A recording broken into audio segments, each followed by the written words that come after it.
Hola, soc Yolanda de Junts per Sant Vicenç. Us vull explicar en un petit resum el que ha sigut la legislatura de Cultura. Hem creat una comissió de Setmana Santa per estar al costat del poble en les seves festes. Dijous Sant estem en la processió de la Virgen de la Soledat i el divendres Sant a la processó del Silenci. Junts per Sant Vicenç aposta per les entitats del poble.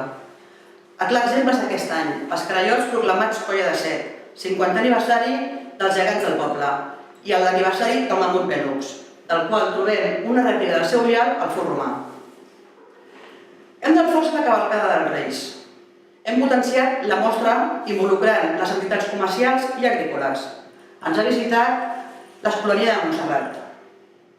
El centre d'adults La Garrossa s'ha consolidat com a centre d'ensenyament no reglat.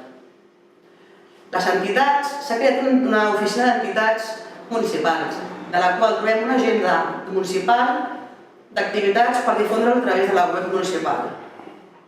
Durant l'estiu, als Jardins de Can Comamala, trobem un cicle de música i un festival internacional de poesia, que enguany s'ha celebrat la 4ª edició.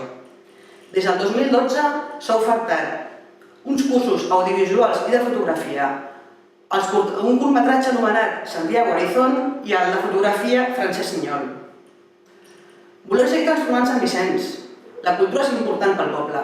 Sisplau, ajudeu-nos a consolidar més encara la cultura aquí a Sant Vicenç.